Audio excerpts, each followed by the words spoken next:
Okay, I got 25 minutes here to really get after something that I think can really help everybody in the room. I think it's one of the things that helps us really be efficient in everything that we're doing. Something that I learned a few years back is how do you organize an offense? And I think if you're a defensive coach, this can hit home for you as well. How do you organize your defense? How do you start to build something? Because every year you're rebuilding.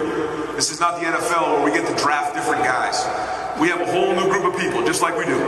We got to replace 9 guys on offense. 9 guys. Guys on defense, they had to change their scheme up. So you start from scratch when you build it. Every year, whether it's high school or college, we start from scratch because we have new bodies in there. We have new personnel. And the effectiveness of a college and a high school coach is the ability to adapt. We all know that. We like our systems.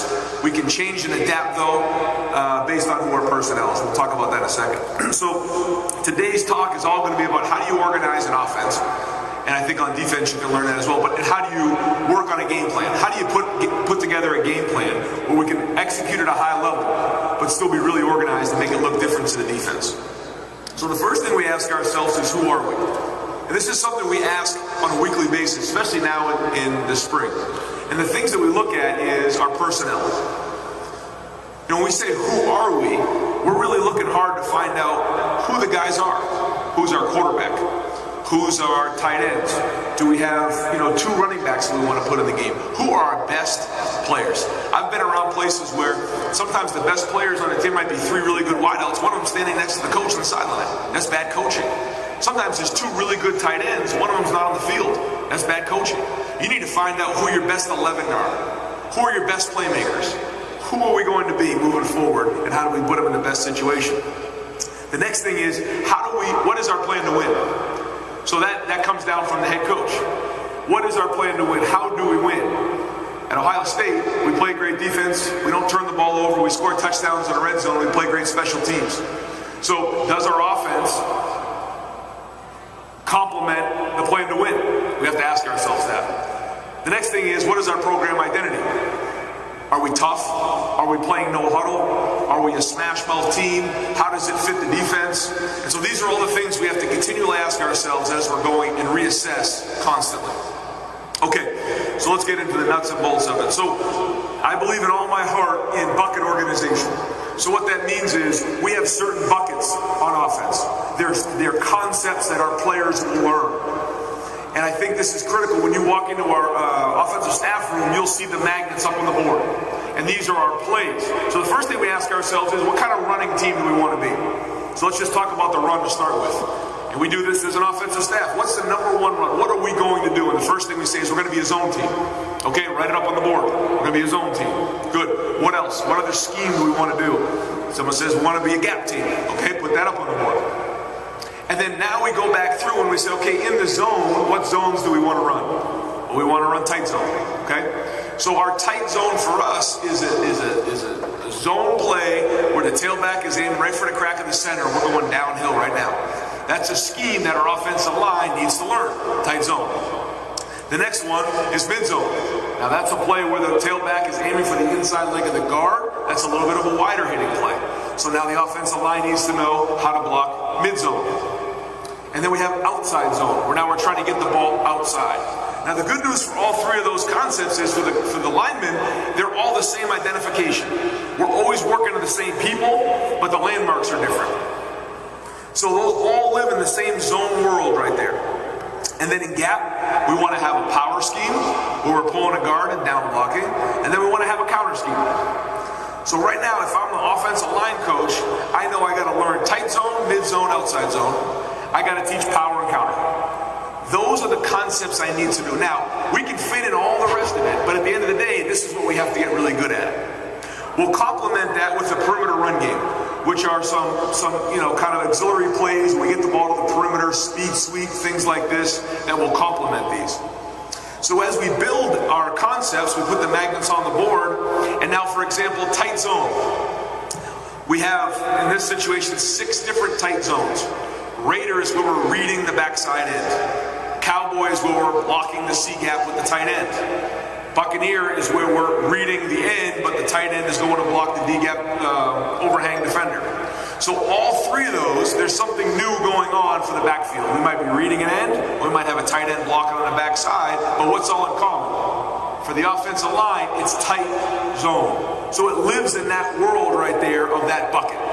So when we go to game plan, which I'll talk about in a second, we say, okay, what tight zone runs do we need this week? Someone says we need Bengal and we need Raven. Okay, we pick out those two, and those are the two runs that we have for tight zone that week. So we have a comprehensive game plan. The next one would be our mid zone.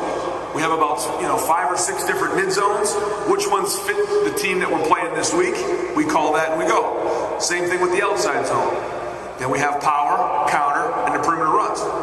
So think about this, when you go into a game plan, our job now is to implement this in the off season. As we go to game plan, we need 2 tight zones, 2 mid zones, 1 outside zone, a power, a counter, maybe 2 perimeter runs. That's our run game for the week. And we can get that game plan up and running really quick, really efficiently. We pull those magnets out, we put them up on the board, and now we got our run rolling for that week. Offensive line coach comes in, he draws them up against the looks that we're seeing that week, and our game plan's done. There's no new plays being put in. How many guys have been there? I've been there. It's a Monday or Tuesday morning and someone wants to put in a new run play. Bad news. Bad news. It's going to be a long day at the office on Saturday. I've been there before. You can't, it's very, very difficult to put in a whole new scheme for a college or a high school kid in 3 days. We all know that's not going to happen. It might look good against one look, but the minute they bring a wheel or they bring some sort of stunt or the front moves, we're in trouble. Now, what this forces you to do, however, is make sure you have enough ammunition in the offseason. What kind of fronts are you going to see this year? Are we going to see 3-down fronts? Are we going to see odd fronts? What are the different fronts so you have enough ammunition? But once this is built, you can work so much more efficiently in the run game. So that's the runs. Let's talk about pass concepts now. So now when we go to do our pass, it's the same thing. And I want to just quickly digress. If I'm on defense, think about how this could work for you. I got my base fronts, I have my base coverages, I mix in some blitzes, I mix in a couple situational things. Now I have my game plan. Which one fits for that week? Okay, so we're talking about pass buckets. So the first thing we'll have is we're going to have shorts. We need something where we can get the quarterback the ball out of his hand. And these short, we'll talk about what they are in a second, but they're out of the quarterback's hands. They're of the quick game variety. They should be of 80% completion percentage. Last year, Dwayne was 70% completion percentage, which I think was #1 in the country. And one of the reasons for that is our short, quick throws were very high efficiency. Those should be 80% completion percentage, which means if we call 5 of those and we're 5 for 5, we're playing with house money when we start throwing the ball down the field. And now our completion percentage is high. So shorts is one. The next one is our mediums. Those routes that are kind of in between. It's kind of the 5-step where we're working a high-low on somebody. We'll talk about the different buckets in a second, but we need those medium throws as well. The next bucket for us is crossers. You guys saw us do that last year. Typically, if we're playing a man team, we have our man routes to go into. And one of the things I found early on when I was game planning was I found that if you don't have, let's say the team has never played man before, they're always zone. Okay, we're not going to put any crossers in for that week. Then all of a sudden you get into the game plan, and what do you see the first play? Man. You don't have it on the game plan. So you always have these on the call sheet, and this is why these buckets are created. So you're always covered in every area if somebody pops the defense on you. Isolations. We want to get the X isolated. We want to get the H isolated. We want to get our best player of the ball, and it's an isolation. We always have that ability to do that. It's time to get, Paris Campbell the ball matched up on the Mike linebacker. These are the plays. And then shots. Down the field throws, but we want to take, get guys sucked up in the run game and then take our shots down the field. The last thing we have in terms of buckets would be situational things. Red zone, 2-minute, and etc. Okay, so as we go look at our shorts, the first thing we look at is the quick game. Getting the ball out of the quarterback's hands, slants, hitches, anything like that. The next one is movement. How do I get the quarterback out of the pocket with some sort of sprint out, some sort of bootleg, naked, out of the pocket throw? RPOs, run pass options, and those go in this category right here. And then screens. So as you look at quicks, movements, RPOs, and screens, those should be 80% completion. And those are opportunities for big plays. Mediums, outside triangles is something that we talk about. Example of an outside triangle would be some sort of spot combination with a corner and a guy in the flat. Those are outside triangle combinations. Mirrored routes. So mirrored routes would be one-on-ones on the outside with some sort of middle triangle with a middle read. We're shots, 1980 Bill Walsh plays. Outs, comebacks, goes. We're taking our best matchup and go. Spread concepts are things that you guys have seen us do. You saw it with Oregon way back when Chip was with Oregon, where they'd have a bubble on one side and they'd be chasing it off the backside with 2 line routes. Those are our spread concepts. In the crossing package, we have meshers, and then we have middle triangles. So somebody's running across the ball, and we have those middle triangles. X isolations. We have an X isolation. We put 3 receivers to the field. We want to get the ball to the X, and those fit right there. We also have safety isolations, where we want to now get a one-on-one on the safety. Our shots are 3 levels, floods. Verticals are 4 verticals. Big money are kind of one-on-one shots. And then we have red zone, 2-minute interceptors. So I kind of want you all to look at that right there, because that's how we organize it. And if you may not know exactly what we call a middle triangle, our coaches are here to help with that, especially some of our younger coaches, Corey Dennis, Keenan Bailey. They know this offense very, very well, and they're the ones who actually organize this for us. So now as you look at this, you can see we've put all these plays in. And just like in the run game, we're not just making things up on a Wednesday, new route combinations. These are things that we've done over and over again. So for example, if you look at, let's look at the X isolations. Today, if you guys watched what we did in practice, I don't know if anybody saw the mini field. Anybody see that one where we had like 2 receivers into the boundary?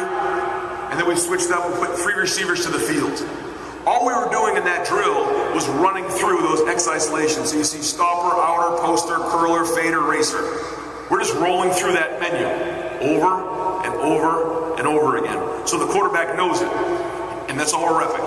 The 2x2 combinations into the boundary, we're just rolling through. We're just picking one of these things and we're just rolling through it. In 7-on-7, that's what we're doing. So we'll install these when we're in the off season, and then when we go to our drills, we're just teaching these plays over and over and over again.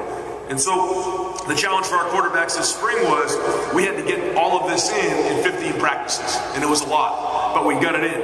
Then what we'll do is once spring's over, we'll reevaluate, and we'll start again right from scratch, right from the beginning, and just keep, I call it repainting the bridge. Just keep going over and over again, so now they know it. Okay, so when we go to game plan again, we have these magnets on the board. We'll go through what do we need for shorts. We'll go through the quicks, we'll go through the movement, and we'll pick a couple out of each. As we take the magnets and we move them over across the board, this is how we're building our game plan. We'll have a couple from each bucket, and now we have a comprehensive game plan, and it's all organized.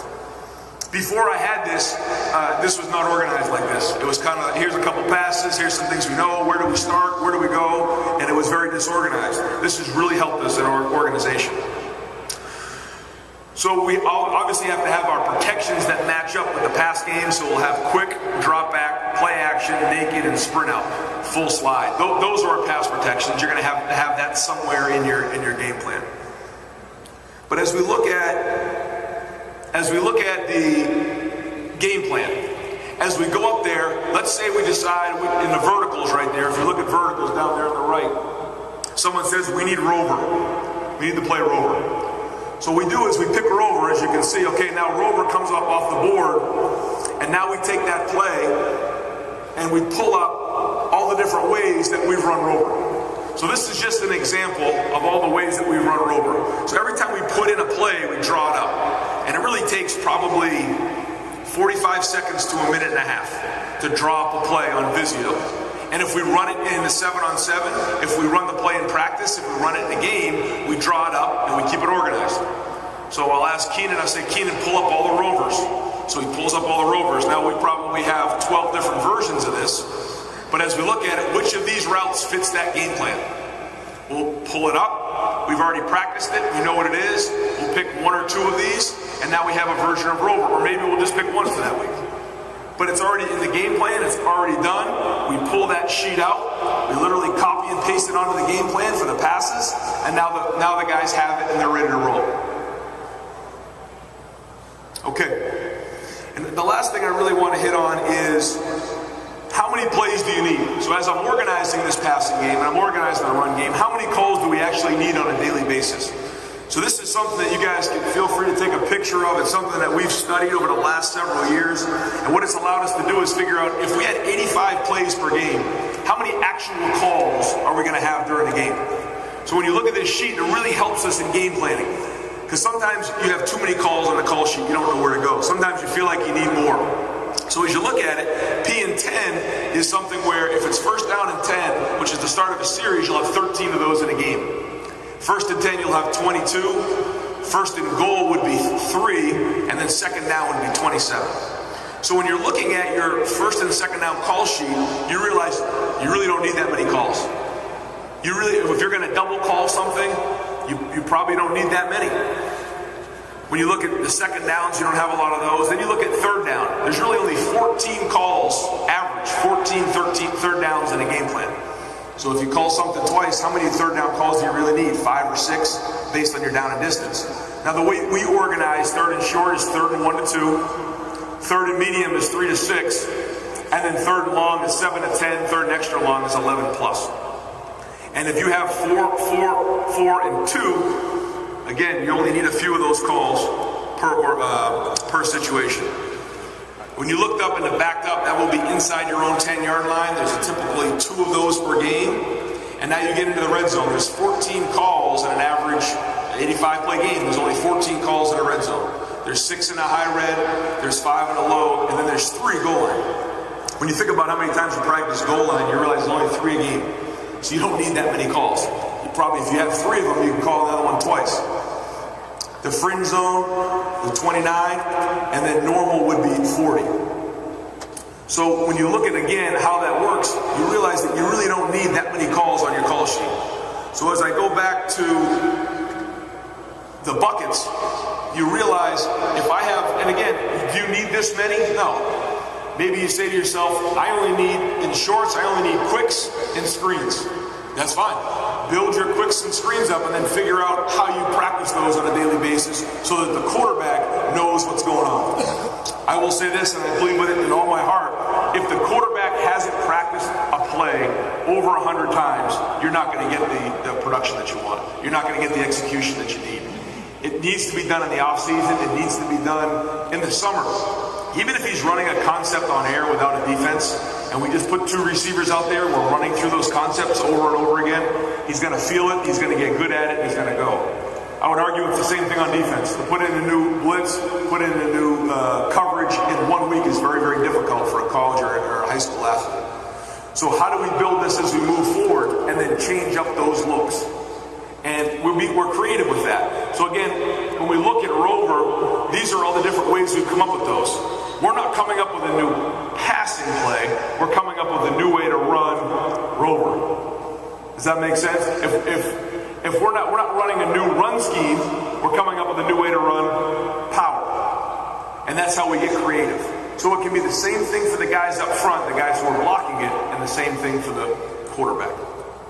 So that's really how we organize our offense. It's how we game plan on a weekly basis. A lot of it has to be done in the off season, as you can tell. A lot of that planning has to be done this time of year. You're training your guys and you're teaching them how it's done, but then you can be really efficient during the season and then really hit it from there. So if there's any questions, I'll answer them quickly. I don't know if you guys have any, but our guys will be available. I'm available. If there's any questions on this that I can help you with. Some of you guys who even want to take a peek at our meeting room to show you how we put the magnets up on the board, how we get it organized. You'll see almost like wallpaper on the walls with all of these different combinations. So guys will just walk around the room, they'll pick out which concepts they want, they'll pick out what run game they want, and then that's what's up on the game plan, and we build it as we go. Any questions from there, guys?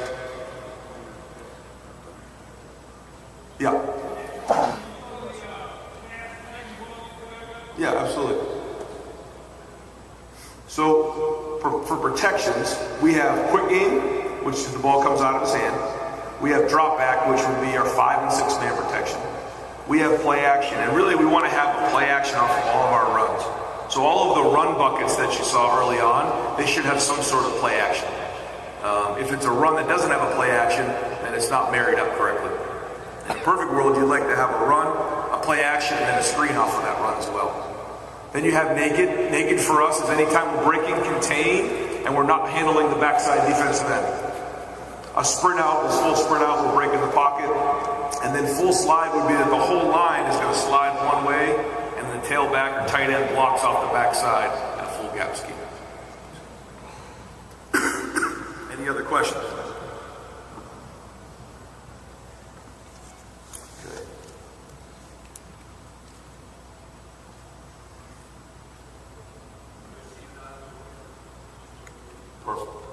Okay, so again, all of our guys are available for any of the questions you might have on this. I do have some things defensively on the buckets and how that works.